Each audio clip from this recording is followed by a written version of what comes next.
coming up next on Coffee, Cocktails, and Clarity. I came home and realized that I was literally exhausted.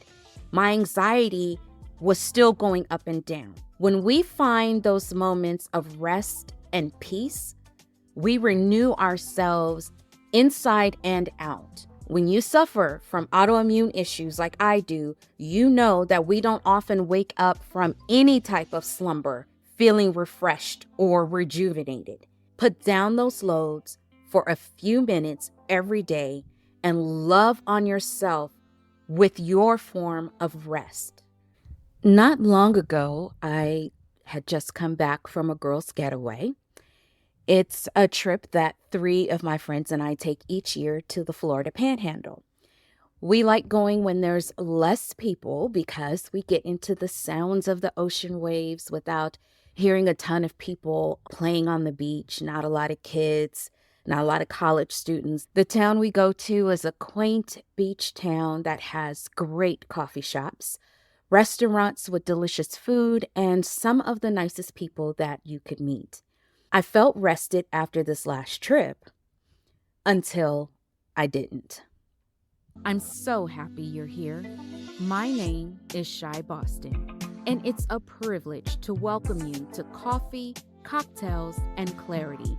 Real women, real talk. It's a safe space created for women like us who want to have authentic conversation around everything that impacts our life, careers, and relationships. Go ahead, grab your favorite beverage, and get comfy. Now, let's have a chat. Today, I am drinking my decaf Cafe Bustelo with some sugar, no cream. Since I was talking about a town that had great coffee, I figured why not just drink some great coffee while I'm doing this particular episode. So I'm going to take my customary sip. Hope you take a sip of your beverage too. And now, let's get into it. About 2 years ago, I was speaking to a colleague and fellow sister friend of mine named Chantel, and we were talking about rest and what does that really mean. We were gearing up for the launch of an exclusive community she has on LinkedIn called Black Girl Season, and this was one of the topics that she was going to dive into, so she wanted to discuss it in advance with a few of her trusted colleagues. Primarily, we focused on what it means for Black women to rest, which is a whole other topic for another time. Yet we explored all the different types of rest. More recently, I was talking to my colleague and fellow sister friend, Alexis, and she was saying how this was the year for her to realign herself with her whole mission and purpose of what she had when she started her business. She's been a coach for a while. She's done some amazing work. She just completed an entrepreneur's program with Goldman Sachs, and she realized that she was not prioritizing herself on her own calendar. Because of that, she did not know how to rest. So we discussed what that looks like for her and what it means. That is what I want to briefly share with you today. Rest and one of its most important meanings, which is also self-care. After my friends and I had enjoyed our week-long trip, we returned home. I had blocked off 2 more days of rest and relaxation before jumping back into life, so to speak, but life had other plans for me. Needless to say, I immediately had to jump back into caring for certain needs of my family, certain business matters, and other things. And I realized I was feeling exhausted. On my trip, I was breathing in the fresh air and enjoying quiet time with my friends, but I didn't fully unwind and relax the way that I really wanted to until we were about 3 days from going home. Why? Because it takes time to fully unwind on vacation for many of us. It takes time to fully let things go. When I came home and realized that I was literally exhausted, it clicked that it was for a variety of reasons. For example, my anxiety really kicked into high gear once we hit the Atlantic traffic on the way home, and people were just driving crazy. Being only about 2 weeks out from a car accident on the highway where I had to avoid hitting the median wall after being hit by another car, my anxiety was still going up and down. And that's something I was already working to try to get under control and to manage. We didn't party while we were gone. We literally lazed about in comfy jammies, laughed, talked, cried, bonded over our K-pop fandoms, and watched true crime documentaries and other reality shows, laughing at some of the foolishment that we were watching. So then it came back to, why was I so exhausted, even with me trying to manage my anxiety? Thankfully, I had already planned a session with my therapist for when I returned home. And that's when she said to me, you need to redefine and reframe what rest means to you and what it looks like. So that gave me pause and got me to thinking. She even asked me, when do I feel most rested when I'm at home? And I told her that my best rest times are when I close the doors to my bedroom, soak in a tub of Epsom salt and bubble bath, and either watch something on my iPad or listen to a podcast.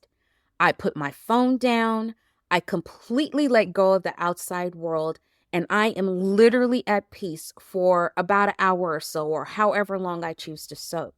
Then she said to me, you need to find a way to have that measure of rest every day. The thing is, we know that rest is a form of self-care, right? We know this. While we use many things for self-care and call it a form of rest or relaxation, like getting our nails done or getting our hair done, exercising, the reality is that those really may not be restful for us. They're things we do to take care of ourselves, but they may not really allow us to let go and bring about rest. What my therapist meant was that we need to find something that we can do that calms our mind, our bodies, our spirits, and brings us peace every single day. Is it a challenge? You bet. I'm working through it like so many of you are. But is it worth the battle, sister friends? Yes. Yes, it is. When we find those moments of rest and peace, we renew ourselves inside and out. We gain energy and replenish those energy storehouses. We can have a peaceful mind, which allows us to clear out mental space and allow us to think more clearly. For those of us with anxiety, we start to manage it a little better day by day instead of letting our minds run rampant. Now, don't get me wrong. Rest looks different for each of us. Yes, it does. It might be literal rest, or it might be something we do. For example, the other day, I closed my bedroom door. I turned on my massaging heating pad. I laid down on it. I covered myself with a blanket, and I took a much needed nap. When you suffer from autoimmune issues like I do, you know that we don't often wake up from any type of slumber feeling refreshed or rejuvenated.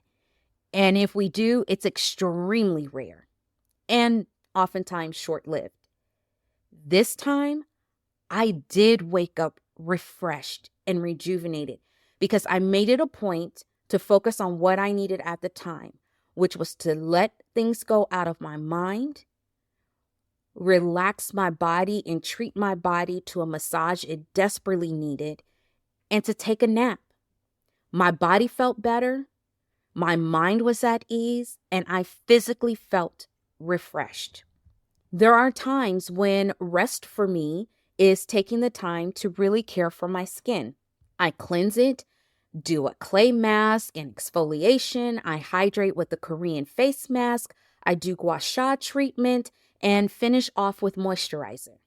It can take 30 to 60 minutes or so for me to go through the whole routine, just taking my time and enjoying it.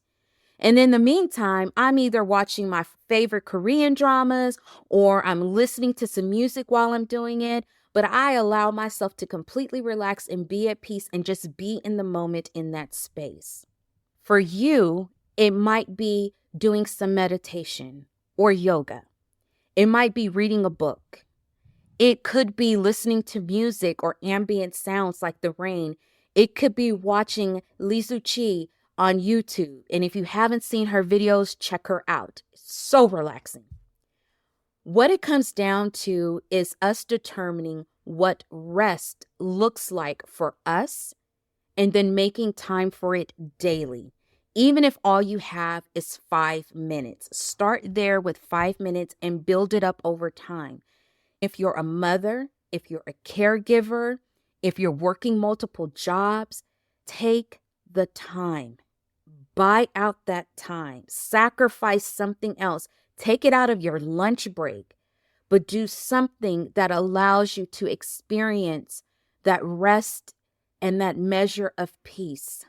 We have spent too many days and too many nights just going through the motions, just moving, hurriedly getting things done. It's time, way past time, for us to take those moments for ourselves where we can let go completely each day. One of the things that I enjoy is Pilates, especially on the reformer.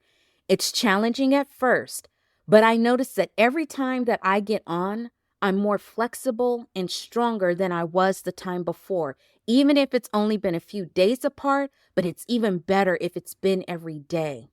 You're carrying some heavy loads that require strength and strength training. Put down those loads for a few minutes every day and love on yourself with your form of rest. Trust me, those same loads will still be there when you're ready to pick them up again. But because you loved on yourself, doing that strength training, you're stronger. So when you pick those loads up again, they'll be a little easier to carry each and every time. Go ahead. Take some time to rest today. Then when you're ready, let me know what you did, because I'm always looking for new ideas too. I know your time is valuable, and I appreciate you choosing to take the time to chat with me today. I hope our conversation helped you to see things more clearly. If you like this episode, don't forget to subscribe so you can always be alerted to my new episodes each week. Enjoy the rest of your day or night, and let's get together again soon for some coffee, cocktails, and clarity.